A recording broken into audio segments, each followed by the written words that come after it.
Welcome everybody to the very first episode of Burgh to the Future, where we do a bunch of 80s stuff. You know, whether it's interview people from the 80s movies, shows, or meet them in person, or travel to filming locations.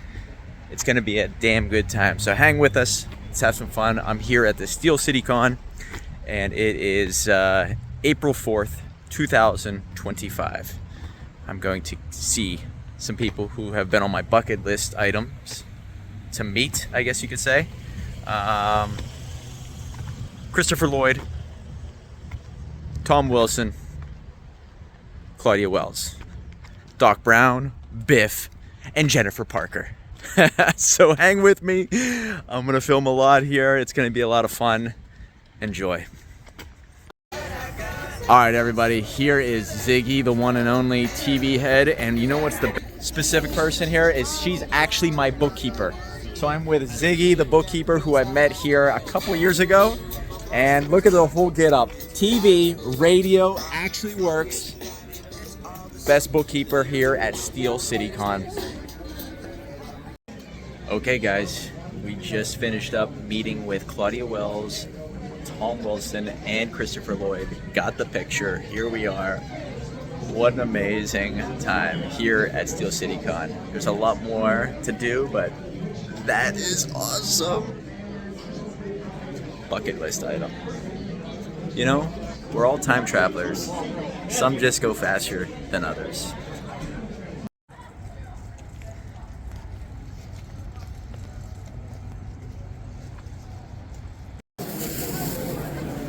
Alrighty, we're just gonna see some of these awesome things here. That's pretty sweet.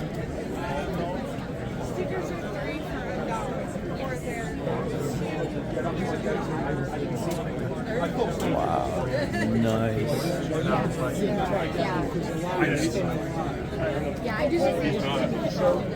Very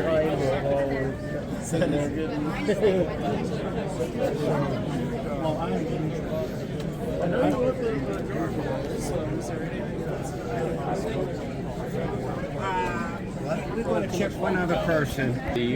That there's a person who works within my company who has no idea what Ren and Stimpy is.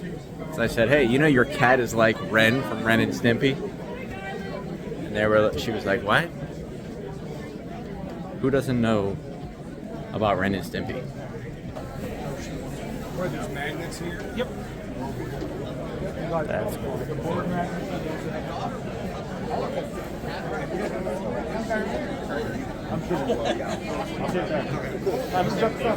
Oh, that's sweet.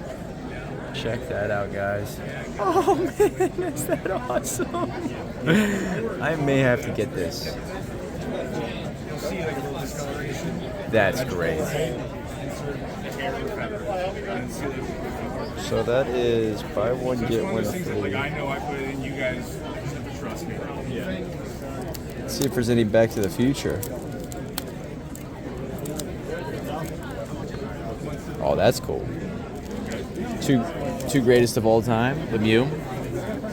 Actually, they're all both of them top three. Gotta put Gretzky up there, but he's the greatest player of all time. Gretzky just had the best career, I guess you could say. Am I right, guys? Sidney Crosby, top three of all time for sure. Oh, that's sweet. That's great. I might have to come back and get that. Excellent. Yeah. Very cool.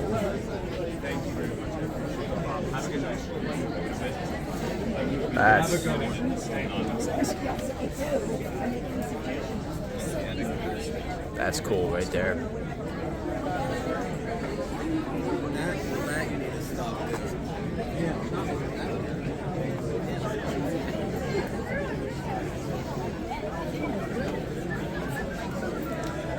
Sweet. Sell out of stuff. I don't know. Look how awesome this is.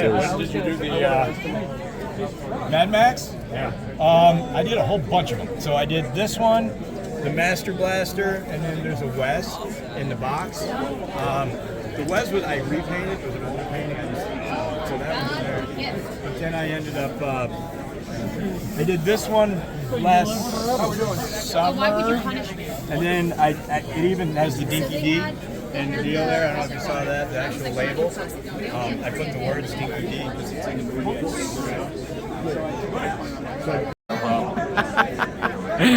This guy's going all out. This is amazing. That's great, man. Let's see what else we got here. Very cool. I only just started helping out with some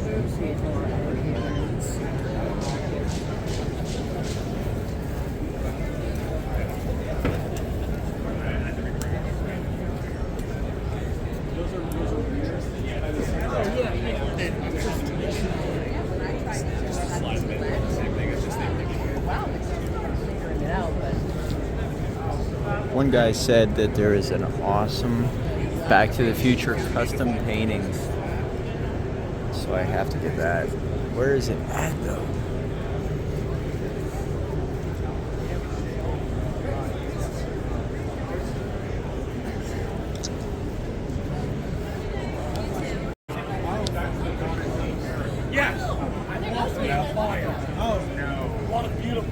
Oh yeah.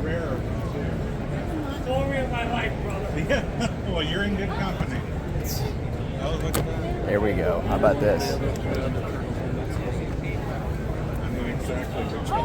I got this one already. I need the other one, right? The one with the little guitar. Where's that at? Doc Browns. Very cool. Awesome. What is this? Yeah. That's great. You don't see these too often, I know that.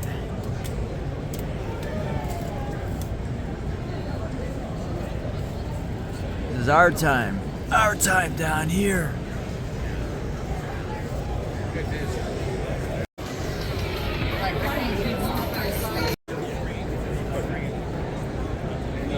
If you guys want to stay at the Buffalo Bills house, this is the place to go.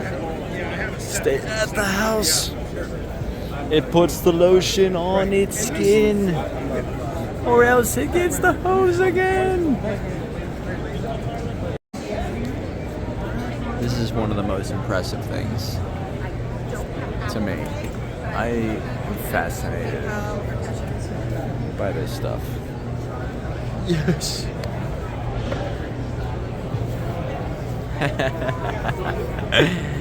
That's pretty cool.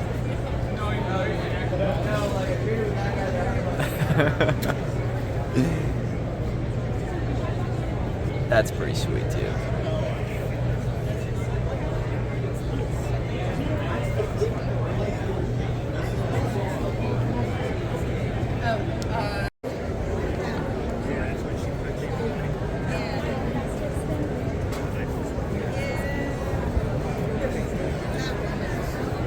Wow.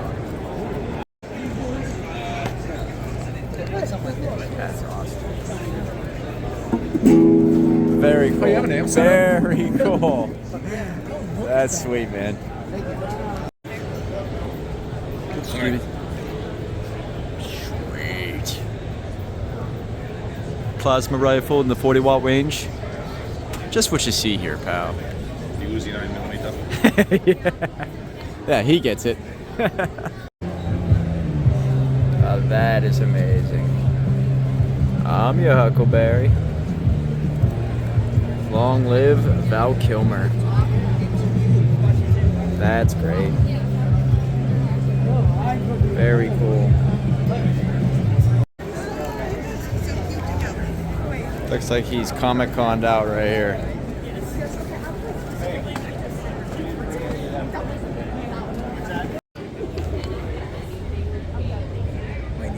VHS tapes. It has the the neck protector with all different albums on it. I sent a picture of the first one.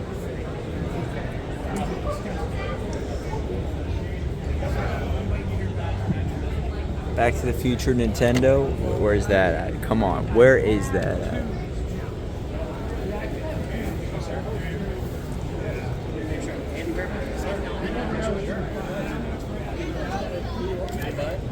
Always on the lookout. It's one of the worst games ever.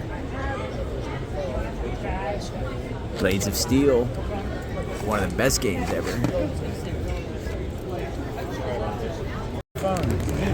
Now I have music though, and that's pretty good. Oh, I just picked this up. All right, what's your website, man? This guy does great Art work. by Jeff Launette. Check me out on Etsy also. Art by Jay Launette. Love to do something for you. Look at this stuff. Do you have Is this any cool like or Captain what? Rex or Anakin Skywalker? Buddy, this whole book is Clone Wars. Check it out. The whole book is Clone Wars. The whole All right, book. thanks a lot, man. Nice talking to you.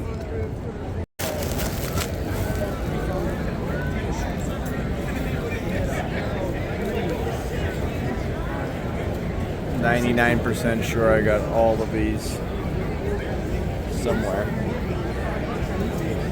At every G.I. Joe, that's for sure, up until like 1988.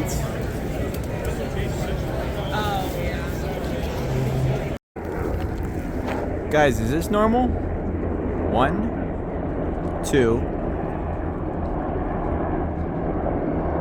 3 helicopter, 4 helicopters.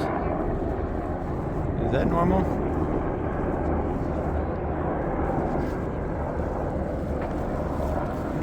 From Back to the Future, Christopher Lloyd, Tom Wilson, and Claudia Wells. Woo! All right. Woo! Woo!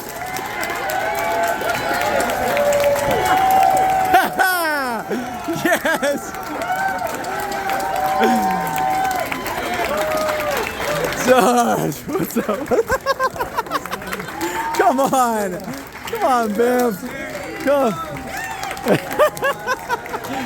Yeah! Woo! Woo! Yeah. All right. There you go. Stairs there? Stairs And there's stairs here. Come on up. All right, I'm going to take these stairs, guys. Here it comes. You go. Now it's official. Go. Woo!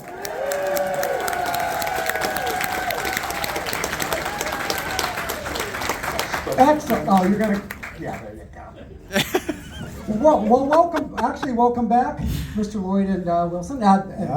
Thank you. Welcome to Pittsburgh, Pennsylvania. Yes! Yes! Yes, I know.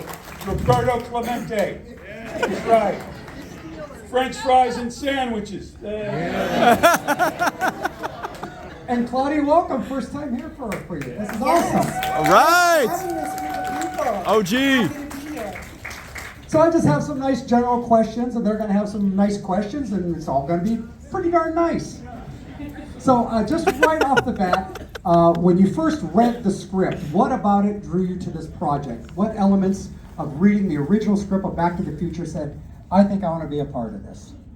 You want to go? No? No. I was working on a little independent film in Mexico City when I, feeling that I was going to make an awfully long story and don't want to listen to it. It's a good story. All right.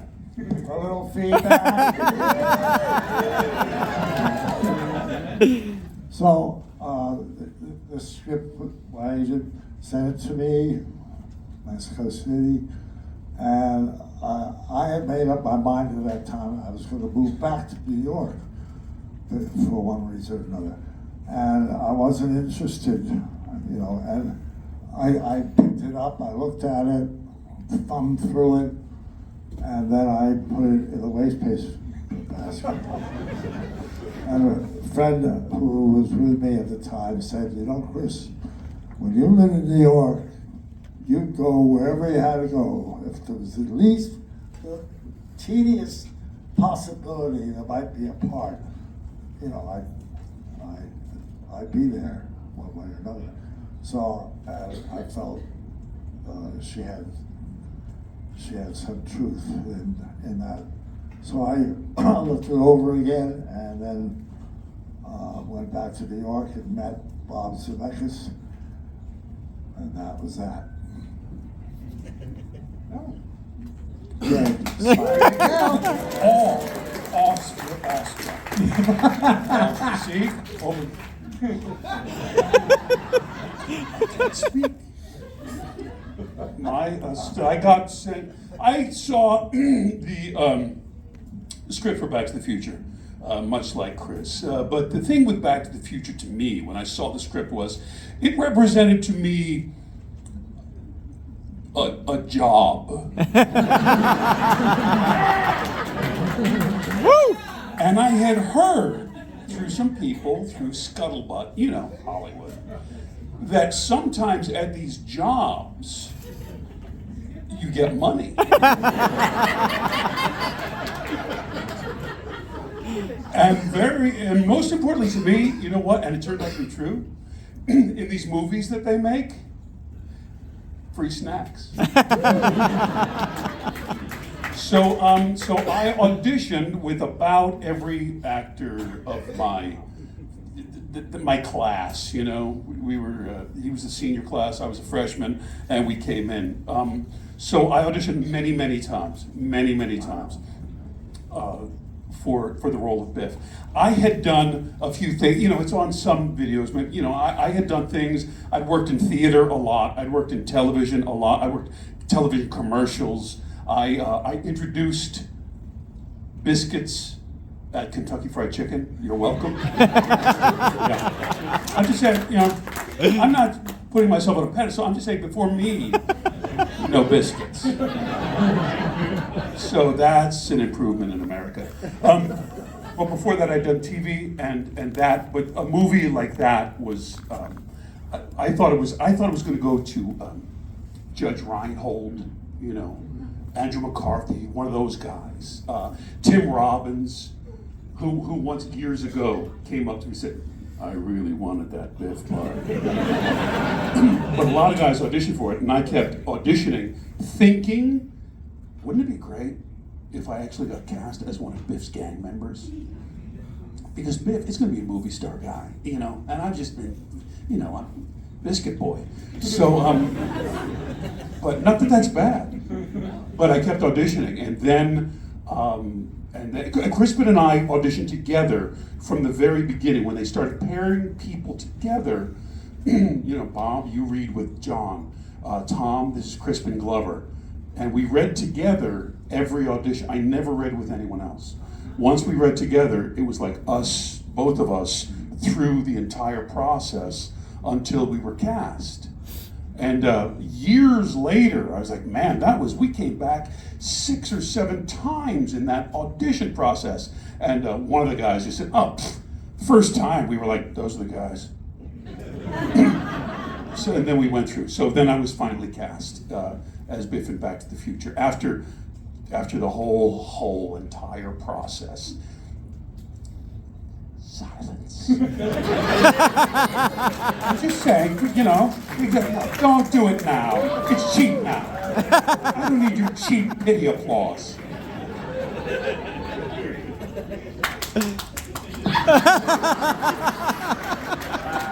I'll clear this room. We have other people waiting outside.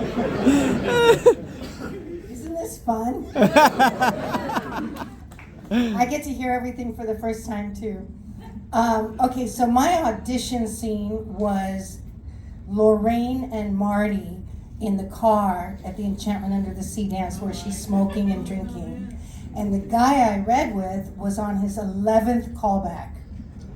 And when I walked in, it was Steven Spielberg, Bob Zemeckis, Bob Gale, the casting people, Kathleen Kennedy, Frank Marshall, Neil Canton. It was like lot of people, and that was my first audition. I only had one audition.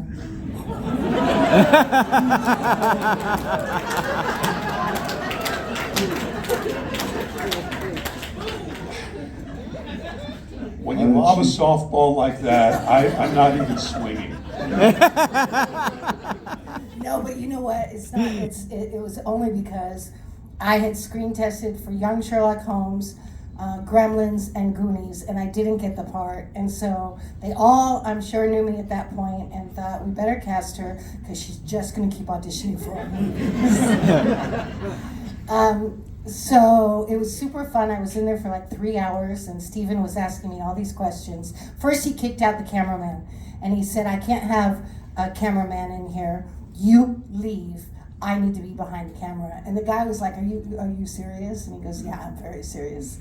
And then Steven was asking me, like, "Do you have a boyfriend? Da, da, da." And everything he asked me, I said, "You cannot tell my mother." And he promised not to. And then at the end, he said, "I forgot the camera's been rolling this whole time." And I said, "Well, you cannot tell anybody." And I've never seen the film since. I wish I hadn't said that. So I didn't read the script until after I got the part. And I had to sign a contract saying I wouldn't share the information with anybody, including my family. And then Bob Gale told me that I don't remember if it was written or he told me that each page had a special solution on it. So if it was ever Xeroxed, the number associated with the script would pop up at Amblin and they would know who Xeroxed it. So like 2 years ago, I'm doing a Q&A, and Bob looked at me and he goes, "You believed that?" I was like, "You were just saying that?" So I read the script after I got the part, and I was just happy to do a Spielberg movie. And I just want to say one other thing that's funny because of what Tom said. When I first started acting, I thought we had to pay them to act. And when I found out I got paid, I thought maybe it was a mistake. And I did forget one thing, that at my audition, it was Steven Spielberg and Frank Marshall and the heads of the and God came to mind, and George Washington. and Sultan of Brunei came to mind. Real quick, I gotta ask you, since you looked at that script and it was all this secrecy, did it have a different name than Back to the Future, or was it? No, it was Back to the Future, and my character was called Lisa, which came after this actress that Bob Gale always was enamored with, but I cannot remember her name. So this is a question for Ollie. Lisa. Quick question for Ollie. How much of your personality and energy were you allowed to put into your characters? Was it pretty strictly what was written on the page, or could you kind of expand on that on your own? Chris.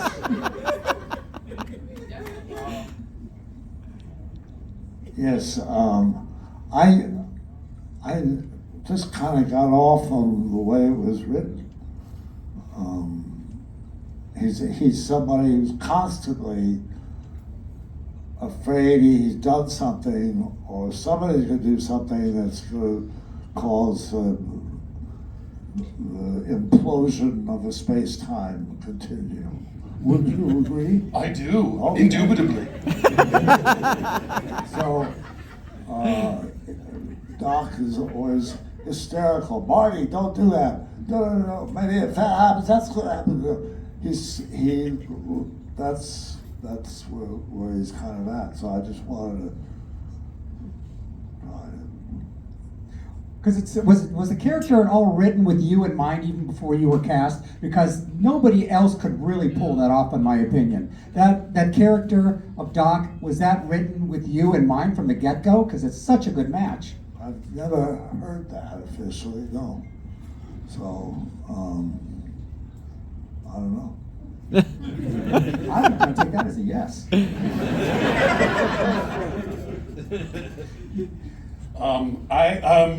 I'll try to make it brief, but with a a very extreme character like Biff, it was an unusual approach. I'm the biggest nerd in here. I was on the Nerdist podcast, okay? And I said, I know you've had a lot of nerds, and I claim that I'm the biggest nerd that's ever been on this podcast. Okay. Okay, I was president of the debating team. I played the tuba in the band. I have asthma, an asthmatic tuba player, okay? Paint your own picture. I couldn't even put air through the thing. It was staggering behind the rest of the band in every parade I was ever in, okay? That's nerd, okay? The only award I ever received in high school was for the oral interpretation of the poetry of Russian poet Yevgeny Yevtushenko. Stick that in your craw, nerds. Yes, see?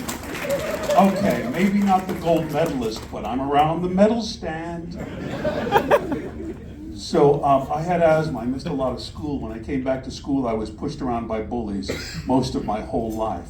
Then I came to Hollywood. I did the things that I did, and then the first actual major movie that I was auditioning for was for a bully, a character really that I hate. And they would always say in acting, you find yourself in the characters. You say, find yourself in there, find yourself. So I looked for a while, and I couldn't find myself in the character. It had to be. There are two approaches that you take, and every actor is a mixture of two. An internal approach, what you're about, finding yourself in the character, and an external approach, putting on a dialect, a physicality, a way of speaking, a way of moving, those kinds of things, and investing that with the character. So I had decided I can't make an internal approach to this because I'm too upset. I don't want to push people around and I don't want to inhabit this guy. So I chose an external approach. And so it was very much to me an acting technique job, not an internal searching inside of myself for the inner bully who enjoys pushing people around. Because I didn't even like auditioning with Crispin. Why? Because I'm pushing him around with a scene that they made up for us to audition. It was like a specific written for the audition. And Crispin starts acting like I'm pushing him around and beating him up. And I couldn't even continue because he's that good. You know? In our first audition, I thought, as I told you, I hope that I could be one of Biff's gang members, but if they don't give this guy George McFly, they are out of their minds. This dude is unbelievable. Yeah. So, with that kind of brilliance, both things were necessary to me. First, I needed an external approach, and secondly, clearly, when you're around actors at this professional level, you just think, I've got to up my game. This is no joke, you know. We are in like the big stadium with the big lights. So that, I guess that's my answer, if that makes sense to you. Woo! Thank you. Please sit down. It's embarrassing to the others. I can't see up. That was like a master class in acting, wasn't it? That was awesome. Thank you. Jennifer and I were very, very much alike, except Jennifer had a boyfriend and she was in a relationship, and I was too shy, and no one asked me out. So I would say, and I used to do, I always did character background, so I knew how Jennifer did at school, about her parents, where she lived. I just wrote everything, and I always knew, you know, what she was thinking and different things. But Jennifer Parker and I were extremely similar, other than the fact that she was, if you can believe it, a little more, what's the word? Not as shy sexually. What's the word? I can't think of the word. Promiscuous? What? Promiscuous. No, she wasn't promiscuous. This isn't improv. I'll say what it is. Like she, less inhibited. Yeah, well, yeah, inhibition. Thank you. Less inhibited than I was in real life. And I was, whenever I was acting, that was always my freedom. I was always less inhibited acting than I was in my actual life, because that was where I could be free to be me in different characters. It was literally my heaven. I forgot what else I was going to say. It had something to do with something you said, but I don't remember. It was going to be really good. It was though. going to be so good. It was so solid. And we'll think of it. Somewhere at the beginning of what you were saying. Think of it. Yeah, about 2 in the morning. Never mind. I just have like 2 more questions for you guys. This question is, at what point during the filming that you guys knew you were making like this epic film that was going to be a blockbuster or even sequels? At any time during the filming or the making of the film? Did you know you were on some hot properties? Somebody's had a couple of Yingling. It's beer. It's a Pennsylvania beer. You gotta be from Pennsylvania, lady. Like me, but I'm from, the good side. Don't start. I have them ready. They are in line. They have filled out internet forms. They're ready to...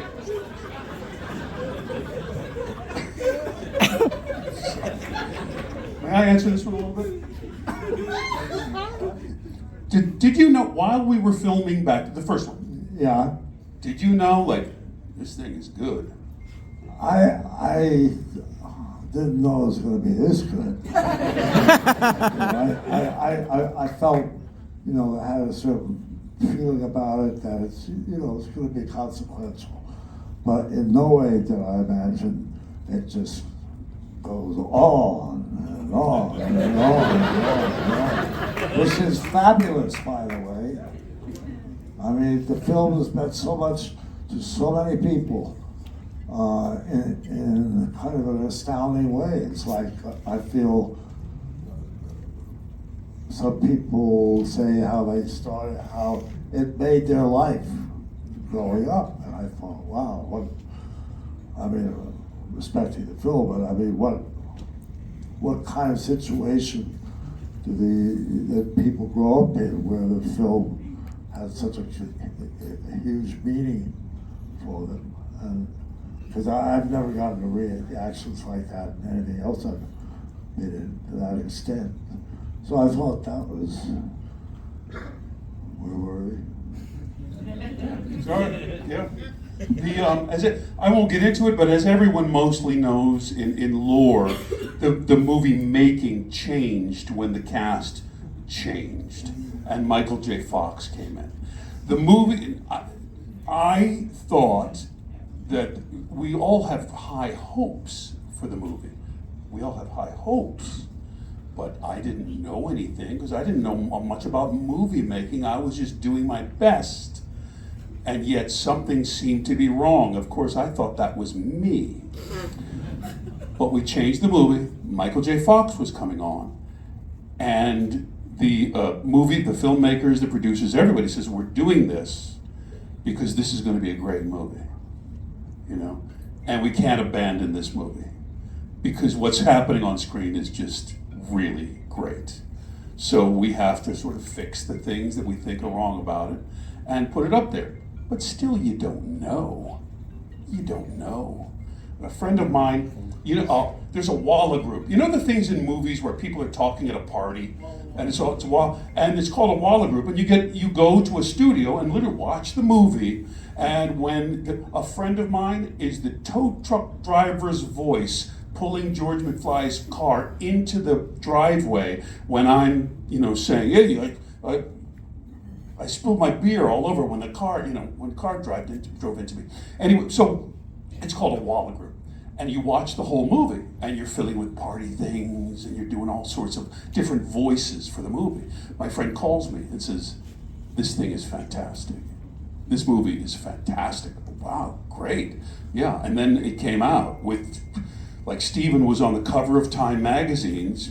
Time magazine said like, this is a classic for all time. You got to see this, and it was a great shock that it was that big.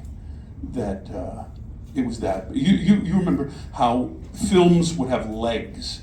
Not so much now, but it would be in a theater, and then it was the very beginning of VCRs and VHSs and things. So it would run in the movie theater as long as it could when people were going to the movie, and then finally kind of taper off, and then you think about VHS collection stuff. The Back to the Future was in theaters for a year because people just kept coming to it over and over. And it was the first one of those early movies where then VHS comes, so people are taking break. You know, I've seen it 364 times.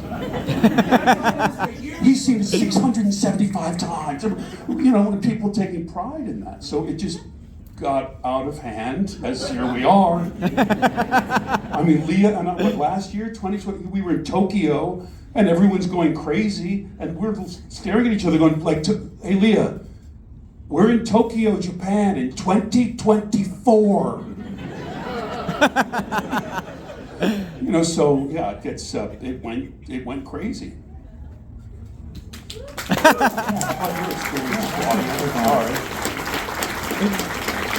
I remembered what I was going to say. I was in the drama department with Crispin Glover in high school. That was what I was going to say. Wow. Anyway, I was so, and I remember the movie was at the Avco Cinema in Westwood for 9 months. I was so nervous about being in a movie. I'd starred in a lot of television series and episodics and movies of the week, and I'd been in opera and different things, but I'd never done a movie before. And in my head, I was really too self-critical, but in my head I was thinking, if I do a bad job, it's not like it's on television and then over with. I was forgetting about residuals. It's like, it's gonna be noon, 2, 4, 6, 8. And so I told my mom before it came out, I said, we have to move to Africa. She's like, why? I said, because I don't want to be around when the movie comes out. What if I'm bad? I guess that's self-centered because I knew everyone else was going to be brilliant. But it's Back to the Future affects every single day of my life in such a beautiful, anointed way. The people online are so kind and loving and generous. It's like this huge worldwide family with one major thing in common. And in terms of what you said, Chris, I met a rocket scientist who became a rocket scientist because of Doc.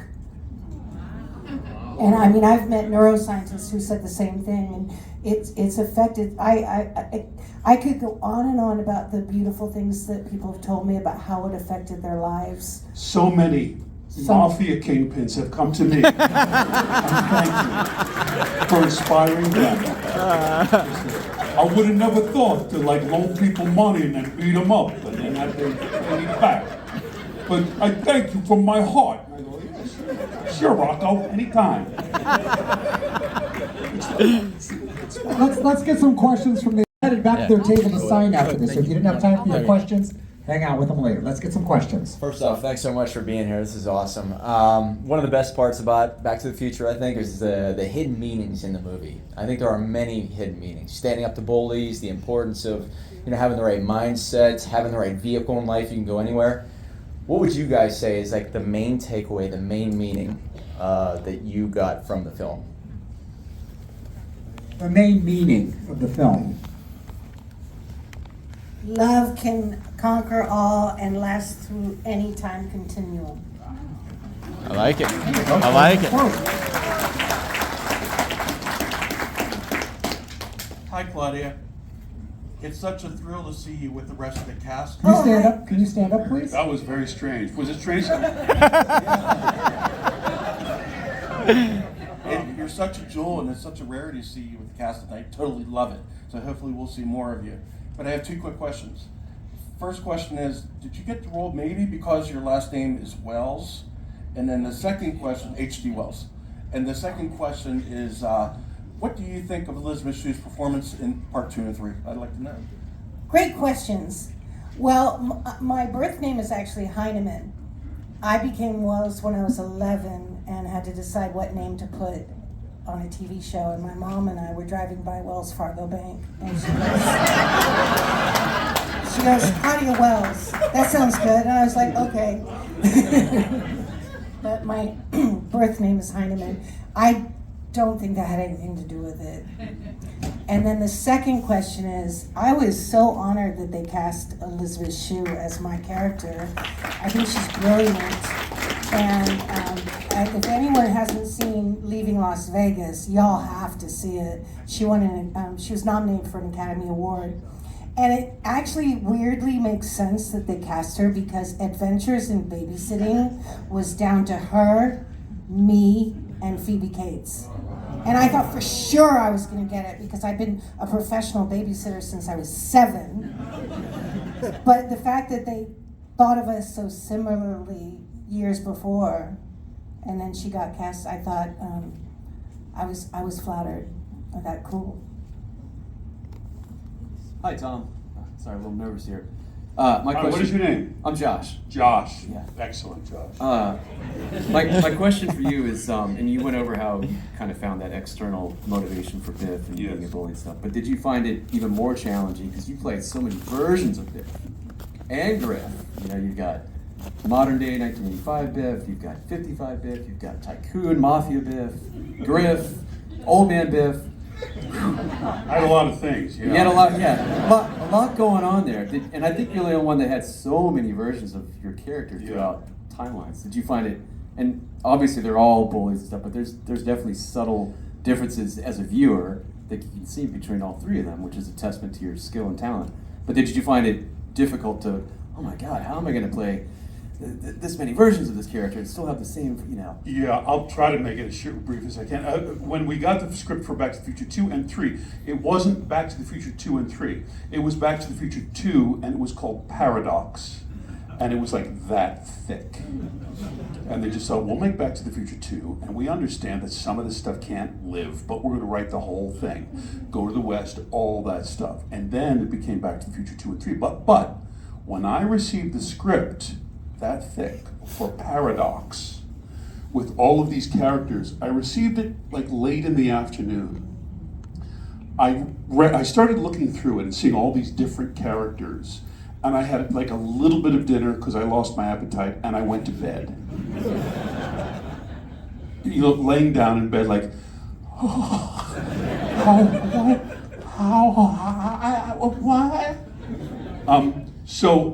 But like an external or internal approach to Biff in the first movie, I had to unlock how to do this. What we have in our arsenal to make things somewhat the same family member, yet different. So you have your voice, you have your posture, you have the way you move, and the way you hold your jaw. For example, like Biff is a rooster, like this, moving his head even. And he'd fly, you know, like. So you have that kind of action, right? All the way to the third one, where you have Buford, so it's like a slouch like this, and like just loosen my jaw. And it fly! Like that. So you have all these, so it was actually finding physical traits in each one to concentrate on, and then in the script I had to go to different color highlighters for highlighting all the different characters, just to understand like which guy I was in what time frame. And then in order to memorize the scenes with myself, I would have I still have them 3x5 cards of all the characters, all highlit in the color that I would have in my pocket, because I had to act with myself. I had to act half the scene, giving myself the time that I thought I might act on the other side. And then everyone would go to lunch. I would go have the old man makeup taken off, young man makeup put on, everyone comes back to work, and I have to act the other side of the scene in those spots, in those gaps, with the director in an earbud thing, in a radio, because he's watching my earlier performance, like where I am in the set. So I'm doing all those scenes, and in my ear, I'm hearing, move your head more to the left, a little bit to stay right there, walk toward the car, like that, as I'm acting it. So, yes, it was very challenging, and you know, like I said, man, it's the big leagues, so you got to figure it out and swing, you know. Woo! Got about time for 5 more minutes. I have a question for Christopher Lloyd and Thomas Wilson. You two have done voice acting before. What was it like doing voice acting in cartoons and stuff? Voice acting in cartoons. Do you enjoy voice acting in cartoons? Yeah, and things? what's that Voice work? Yeah. What's it like? And what was the question? Do you enjoy it?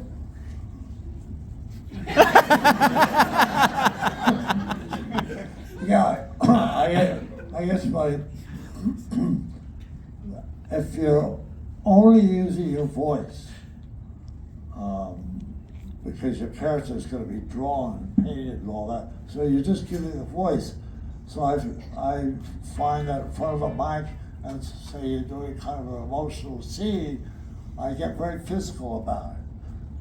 I kind of, are you get out? I just sort of go to town, and that, and because I need to do that to make the words, to make what I'm saying believable. It's going to have the intensity and or the humor or the whatever, you know. So it's not just going there and reciting the words. You gotta put a lot of kind of work into it. There's a towel inside the little studio that I use at my house, and that's because I break a sweat. Because it's working hard, because you're doing all this sort of action and passion and energy, but you're concentrating it into one little microphone in front of you.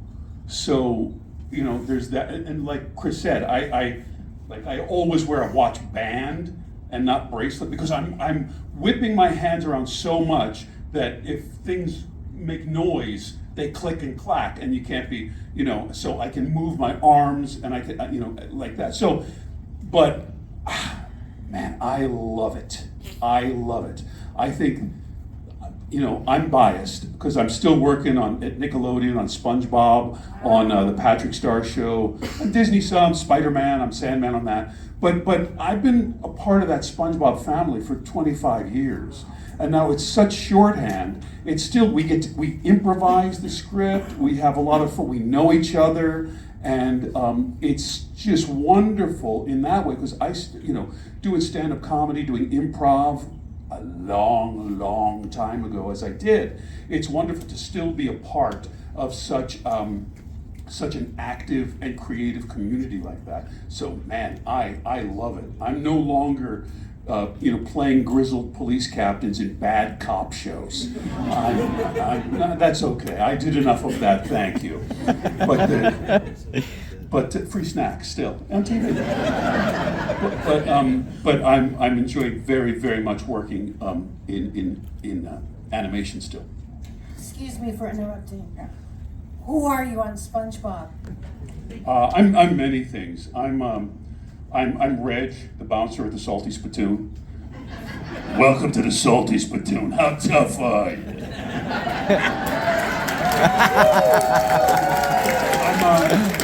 I'm Flats the Flounder. SpongeBob, I'm gonna kick your butt. I'm the Tattletale Strangler. I'm Sticky the Cowboy. I'm a lot of things. I'm Victor, bartender at the Thug Tug. All bubble-blowing babies will be beaten senseless. So I do a lot of different things. Aren't you so glad I asked? I'm Patrick's dad. I'm both. Patrick has two dads, a fake dad and a real dad. I'm both of them. Got time for one more quick question, and then I'm headed back to their table here. Okay, let's do it to it. Oh, over there. This is a question for all three of you. Nice and loud. This is a question for all three of you. What was your favorite scene to film in the All of the movies. Your favorite scene within any of the movies? What's your Just a favorite favorite scene? scene. I don't know. With Mary? With Mary, yeah, that was no, that was great. I don't know. Okay. But it was a night in Back to the Future 3 where there's like a festival at night, and it's like a circus. There's stalls and different things going on, and a lot of stuff going on behind the scenes. And they had a band. I don't know a lot of, I can't give you names about it, but ZZ Top was their favorite. And they played the music on the soundtrack. They were up there live on a little wooden stage and did their thing all night. And they'd be playing, between takes when we were having maybe a half hour before we shot again while they reset the stage or whatever. And they would play for a half an hour for the fun of it. And so that was a cool way to spend the night. Yeah. Excellent.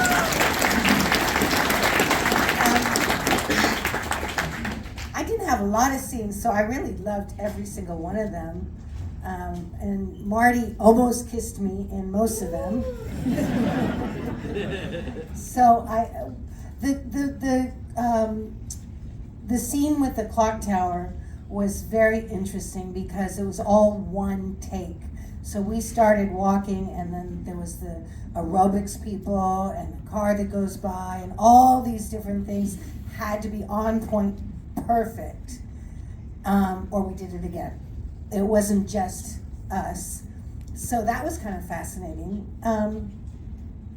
I just love acting. I was just so happy to have the part. Yeah, I'm from Philadelphia. Maybe you've heard of it.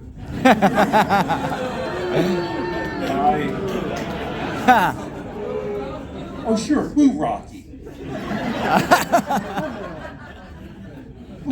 Our nation's first capital. I'm from Philadelphia, so I've ridden the train and the subway and buses. I was never really good at a horse. Maybe at the beach in New Jersey, pulled by some New Jersey guy. So in Back to the Future 3, I got to learn horseback riding from Corky Randall, who rode stunts with John Ford, and who taught John Ford, the great director, how to ride a horse, rode with John Wayne and all that kind of stuff. So I learned all those skills, riding a horse, quick draw, drawing a gun, from Arvo Ujala, historic Hollywood quick draw expert, spinning a rope, galloping on the horse, spinning a rope over all those kind of skills. So it was so exciting to do that. But then in the scene, and you were in it, and they had, I just loved the gunfight because they don't make a movie like that anymore, where the two guys go into the street and have a gunfight with the horses, cattle, hundreds of extras, of townspeople and everything, and have that. Anyway, Harry Carey Jr., Pat Buttram, and Dub Taylor were in the scene.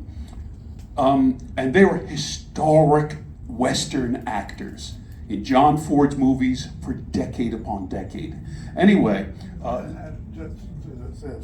they each had a voice that if you watched Westerns, you'd recognize immediately. They each had their own special character person. So in my head and everything, I was basing Buford Mad Dog Tannen on Lee Marvin's performance in the movie The Man Who Shot Liberty Valance.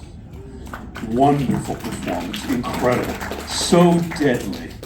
Funny in ways, but deadly. Anyway, it was great to me because I'm acting that thing and I have a quirt, the short whip like Lee Marvin used in The Man Who Shot Liberty Valance. Anyway, the men are there. Pat Buttram, historic Western guy. Tom, come over here. Tom, well, we've been talking to fellas, and well, you kind of remind us of Lee Marvin. He goes, have you ever seen The Man Who Shot Liberty Valance? So it was that was a great moment for me. You're from Pittsburgh, I'm from Philadelphia. We'll have the détente at Harrisburg. But for a kid from Philadelphia to go out west and be in a movie and ride horses and rope and shoot guns with these guys in history and do a thing just like Lee Marvin in a movie, that was pretty cool. I gotta say, beats biscuits. There we go. Thank you so much. Woo! So Back to the Future panel, Christopher Lloyd, back to their table. They're headed back to their table to sign. All right. Oh, you guys, hang on. I want to get you guys in a photo. Everybody wave. Woo! There you go. Fabulous job, everybody. Back to the Future panel. Thanks very much. Keep it going. They're going to head to their table. Thank you. Excellent job, everyone.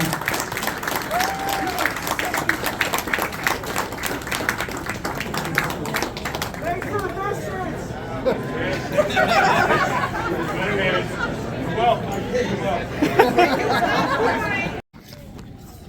We just wrapped up with the Q&A of Tom Wilson, Claudia Wells, and Christopher Lloyd.